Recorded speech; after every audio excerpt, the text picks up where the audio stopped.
एक ज्योग्राफी और एक सिविक्स हो गया। अब एक चैप्टर इकोनॉमिक्स का होगा, ठीक है। इकोनॉमिक्स आपका न्यू सब्जेक्ट है। आपने क्लास यानी कि शुरू से 5, 6, 7, 8 में आपने 3 ही बुक पढ़ा था एसएसटी में। कौन कौन सा? हिस्ट्री पढ़ा था, ज्योग्राफी पढ़ा था और सिविक्स पढ़ा था। लेकिन क्लास 9 में एसएसटी में आपका एक और सब्जेक्ट बढ़ गया और वो है इकोनॉमिक्स। तो इकोनॉमिक्स में हमको क्या पढ़ना है? ऐसा नहीं कि ये बहुत जटिल है। जैसे कि आपको पता है कि हिस्ट्री में हमको क्या पढ़ना होता है, पूरा इतिहास राजा महाराजा के बारे में या पहले जो घटनाएं हो गई थी जो हमारे लिए इम्पोर्टेंट था, फ्रीडम मूवमेंट, ये सारा चीज़ हमने ये सारा चीज़ हिस्ट्री में पढ़ते हैं। ज्योग्राफी में हम क्या पढ़ते हैं?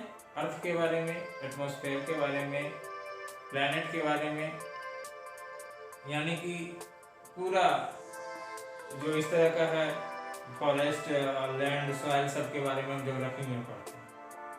सिविक्स में हम पॉलिटिक्स के बारे में पढ़ते हैं, कॉन्स्टिट्यूशन के बारे में पढ़ते हैं, हमारा देश का शासन कैसे चलता है, पार्लियामेंट के बारे में, यानी कि पूरा शासन व्यवस्था कैसे चलता है उसके बारे में हम सिविक्स में पढ़ते हैं।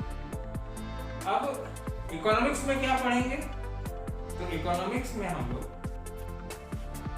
कि देश के अंदर जो भी प्रोडक्शन एक्टिविटी होती है, जो भी प्रोडक्शन कंजप्शन की जो भी एक्टिविटी होती है, देश के जो जितनी भी आर्थिक यानी कि पैसे से रिलेटेड जितनी भी गतिविधि होती है, जो भी हमारा ये आमदनी होता है, खर्च होता है, देश किस तरह से फैक्ट्री में सामान बनता है, किस तरह से उसका कंजप्शन होता है, ये सारा चीज़ यानी कि पैसे से रिलेटेड जो कुछ भी बात है वो हम लोग इकोनॉमिक्स में पढ़ने वाले हैं, ठीक है। तो ये चैप्टर जो है आपका standard 9 economics chapter 1 the story of village Palampur. और पालमपुर कहाँ है? ये कहीं नहीं है, ये एक इमेजिनरी गांव, काल्पनिक, कल्पना से बनाया गया एक गांव है। ऐसा नहीं कि आप उसे पालमपुर को ढूंढने चले जाओ। ये उत्तर प्रदेश के गांव से कुछ गांव जो होते हैं, प्रायः गांव एक ही तरह के होते हैं, उन कॉमन गांव से कुछ चीज़ों को लेकर एक काल्पनिक गांव बनाया गया है पालमपुर। ये हाइपोथेटिकल विलेज है, कल्पना से बनाया गया है। और ये इसलिए बनाया गया है कि ताकि हम बेसिक कंसेप्ट को समझ सकें, जो प्रोडक्शन में जो चीज़ चाहिए होता है, और उससे रिलेटेड स्टोरी को समझ सकें, ठीक है। तो पालमपुर कैसा है? एक काल्पनिक गांव है, हाइपोथेटिकल विलेज, इमेजिनरी। ऐसा गांव एग्जिस्ट नहीं करता है कहीं। और जो इसमें हम कैरेक्टर पढ़ेंगे, जैसे कि डाला वगैरह की कहानी आएगी, तो वो उस तरह के कैरेक्टर भी हमको कहीं मिलने वाले नहीं है, वो पूरी तरह से इमेजिन किया हुआ है। लेकिन ये रिलेट करने के लिए, ताकि हम गांव में किस तरह से प्रोडक्शन एक्टिविटी होता है उसको अच्छी तरह से समझ सकें। और हमारे आस इकोनॉमिक्स क्या है, हमारे जो आस पड़ोस में, जो हमारे जिंदगी में जो कुछ अगल बगल में घटित होता है, जो कुछ हम देखते हैं, उसी का स्टडी है इकोनॉमिक्स।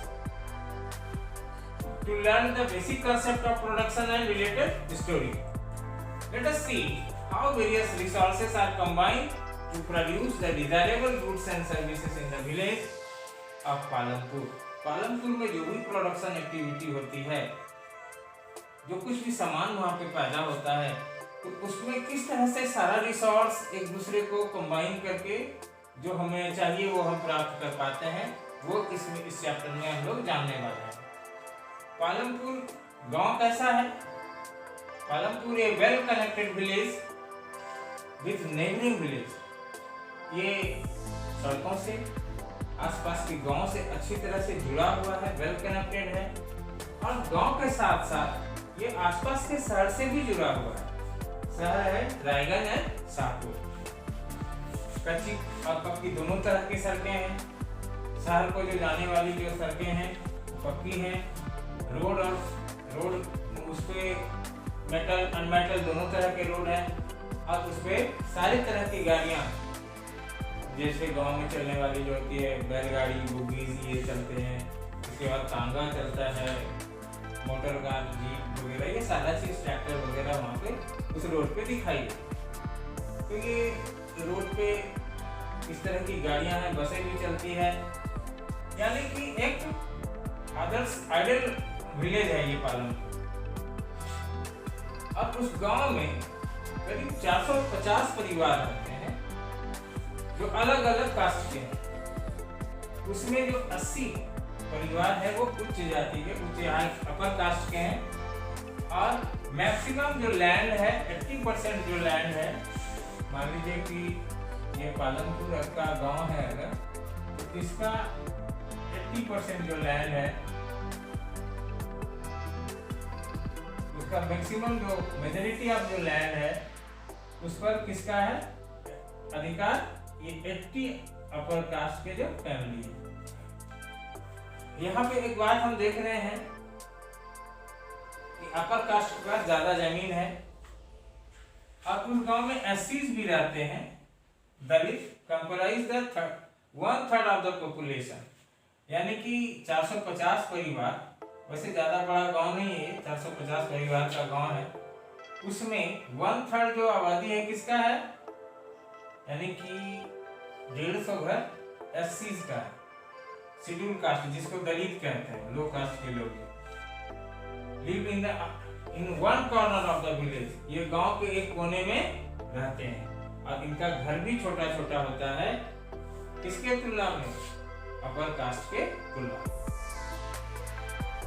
और क्या क्या है इस गांव में, बिजली का कनेक्शन है उस गांव में, 2 प्राइमरी स्कूल है और एक हाई स्कूल है, एक प्राइमरी हेल्थ सेंटर है which is run by government and एक प्राइवेट डिस्पेंसरी भी है, यानी कि पूरी तरह से एक आदर्श गांव है, सारा सुविधा वहाँ है, स्कूल है, अस्पताल है, बिजली का कनेक्शन है, रोड है।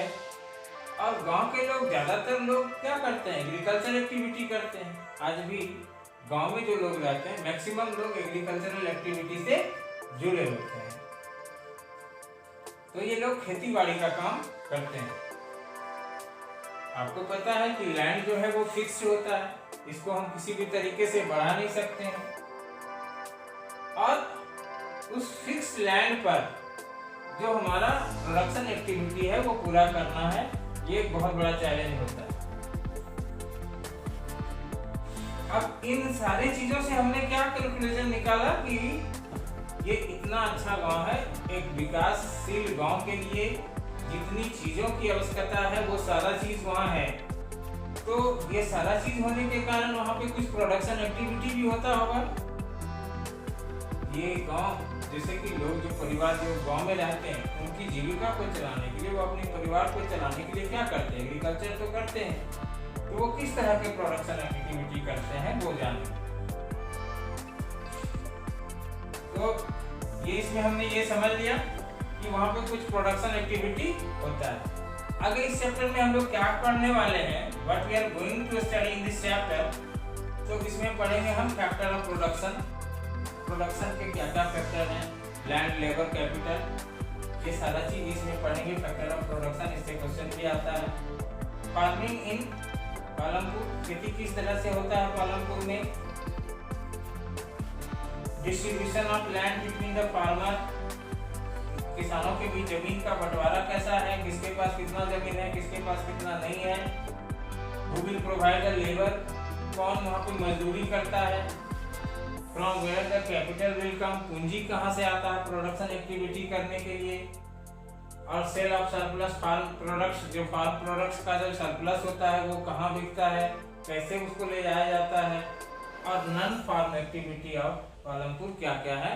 यानी कि इस चैप्टर में हम बहुत सारी चीजों को जानने वाले हैं कि नॉन फार्म एक्टिविटी यानी कि गैर कृषि कार्य, कृषि तो मुख्य काम है, एग्रीकल्चर मुख्य काम है, इसके अलावे और वहाँ के लोग क्या क्या करते हैं उसके बारे में भी हम लोग जानेंगे। ठीक है, तो स्टूडेंट आज के लिए इतना ही। नेक्स्ट जो टॉपिक होगा उसमें हम लोग पढ़ेंगे क्या, factor of production, factors of production, उसमें हम डिटेल से जानेंगे और वो इम्पोर्टेंट भी है वो एग्जाम के लिए और उसको जाना भी चाहिए। तो ठीक है स्टूडेंट, मिलते हैं अगले वीडियो में नेक्स्ट टॉपिक के साथ, तब तक के लिए बाय एंड थैंक यू।